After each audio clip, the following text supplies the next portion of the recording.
और भी नावें थी। एक तेज बवंडर उठा, लहरें नावों पर पछाड़े मार रही थी। नाव पानी से भर जाने को थी, किंतु यीशु नाव के पिछले भाग में तकिया लगाए सो रहा था। उन्होंने उसे जगाया और उससे कहा, हे गुरु, क्या तुझे ध्यान नहीं है कि हम डूब रहे हैं? यीशु खड़ा हुआ, उसने हवा को डांटा और लहरों से कहा, शांत हो जाओ, थम जाओ। तभी बवंडर थम गया और चारों तरफ असीम शांति छा गई। फिर यीशु ने उनसे कहा, तुम डरते क्यों हो? क्या तुम्हें अब तक विश्वास नहीं है? किंतु वे बहुत डर गए थे। फिर उन्होंने आपस में एक दूसरे से कहा, आखिर यह है कौन? हवा और पानी भी इसकी आज्ञा मानते हैं। मरकुस अध्याय 5। फिर वे झील के उस पार गिरासेनियों के देश पहुंचे।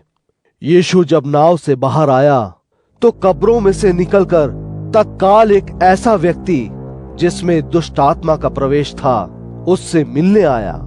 वह कब्रों के बीच रहा करता था, उसे कोई नहीं बांध सकता था, यहां तक कि जंजीरों से भी नहीं, क्योंकि उसे जब जब हथकड़ी और बेड़ियां डाली जाती वह उन्हें तोड़ देता, जंजीरों के टुकड़े टुकड़े कर देता और बेड़ियों को चकनाचूर। कोई भी उसे काबू नहीं कर पाता था। कब्रों और पहाड़ियों में रात दिन लगातार वह चीखता पुकारता अपने को पत्थरों से घायल करता रहता था। उसने जब दूर से यीशु को देखा, वह उसके पास दौड़ा आया और उसके सामने प्रणाम करता हुआ गिर पड़ा और ऊंचे स्वर में पुकारते हुए बोला, सबसे महान परमेश्वर के पुत्र यीशु, तू मुझसे क्या चाहता है? तुझे परमेश्वर की शपथ, मेरी विनती है, तू मुझे यातना मत दे।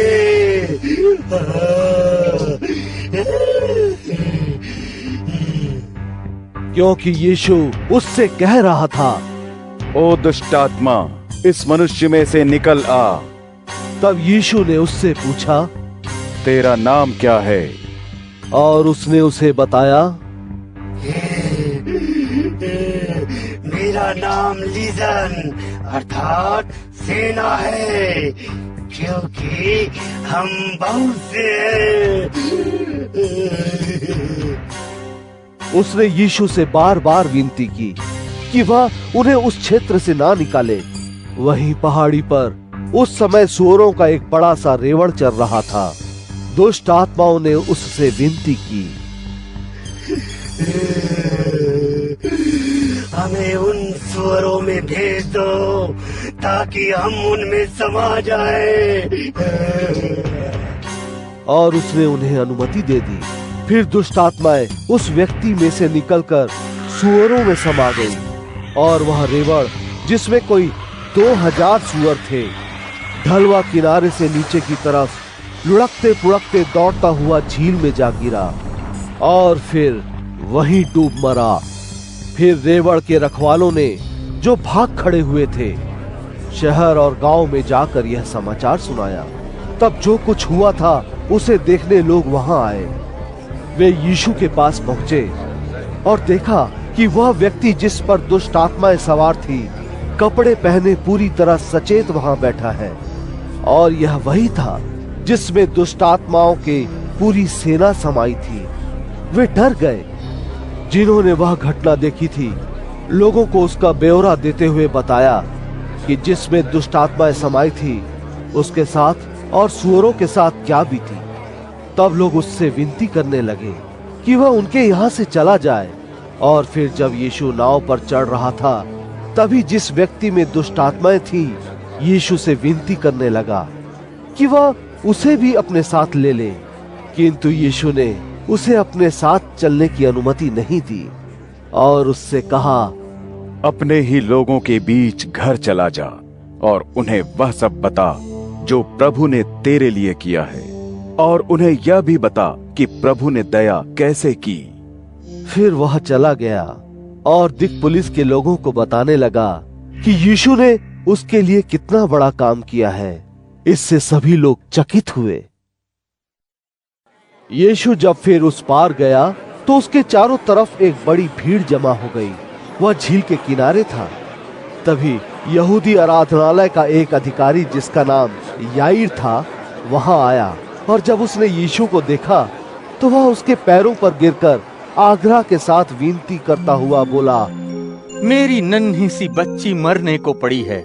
मेरी विनती है कि तू मेरे साथ चल और अपना हाथ उसके सिर पर रख, जिससे वह अच्छी होकर जीवित रहे।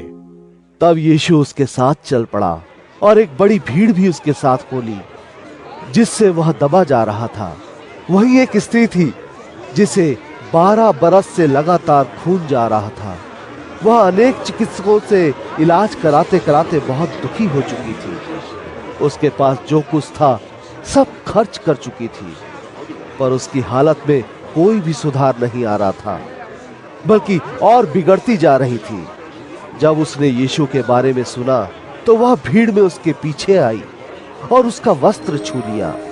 वह मन ही मन कह रही थी, यदि मैं तनिक भी इसका वस्त्र छू पाऊं तो ठीक हो जाऊंगी। और फिर जहां से खून जा रहा था वह स्रोत तुरंत ही सूख गया।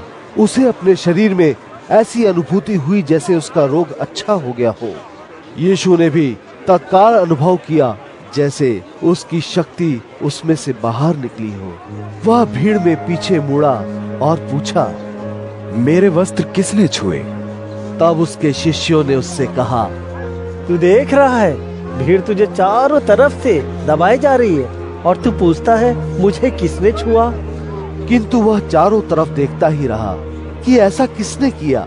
फिर वह स्त्री यह जानते हुए कि उसको क्या हुआ है भय से कांपती हुई सामने आई और उसके चरणों पर गिरकर सब सच सच कह डाला। फिर यीशु ने उससे कहा, बेटी, तेरे विश्वास ने तुझे बचाया है। चैन से जा और अपनी बीमारी से बची रह। वह अभी बोल ही रहा था कि यहूदी आराधनालय के अधिकारी के घर से कुछ लोग आए और उससे बोले, तेरी बेटी मर गई, अब तो गुरु को नाहक कष्ट क्यों देता है? किंतु यीशु ने उन्होंने जो कहा था सुना और यहूदी आराधनालय के अधिकारी से वह बोला, डर मत, बस विश्वास कर। फिर वह सब को छोड़ केवल पतरस, याकूब और याकूब के भाई यूहन्ना को साथ लेकर यहूदी आराधनालय के अधिकारी के घर गया। उसने देखा कि वहां खलबली मची है और लोग ऊंचे स्वर में रोते हुए विलाप कर रहे हैं। वह भीतर गया और उनसे बोला, यह रोना बिलखना क्यों है? बच्ची मरी नहीं है, वह सो रही है। इस पर उन्होंने उसकी हंसी उड़ाई। फिर उसने सब लोगों को बाहर भेज दिया और बच्ची के पिता, माता और जो उसके साथ थे केवल उन्हें साथ रखा। उसने बच्ची का हाथ पकड़ा और कहा, तलीता कूमी, अर्थात छोटी बच्ची, मैं तुझसे कहता हूँ, खड़ी हो जा। फिर छोटी बच्ची तत्काल खड़ी हो गई और इधर उधर चलने फिरने लगी। वह लड़की 12 साल की थी। लोग तुरंत आश्चर्य से भर उठे। यीशु ने उन्हें बड़े आदेश दिए कि किसी को भी इसके बारे में पता ना चले। फिर उसने उन लोगों से कहा कि वे उस बच्ची को खाने को कुछ दें। मरकुस अध्याय 6। फिर यीशु उस स्थान को छोड़कर अपने नगर को चल दिया। उसके शिष्य भी उसके साथ थे। जब सब्त का दिन आया, उसने आराधनालयों में उपदेश देना आरंभ किया। उसे सुनकर बहुत से लोग आश्चर्यचकित हुए। वे बोले, इसको ये बातें कहाँ से मिली है? यह कैसी बुद्धिमानी है जो इसको दी गई है? यह ऐसे आश्चर्य कर्म कैसे करता है? क्या यह वही बढ़ाई नहीं है जो मरियम का बेटा है? और क्या यह याकूब, योसेस, यहूदा और शामौन का भाई नहीं है? क्या ये जो हमारे साथ रहती हैं इसकी बहनें नहीं हैं?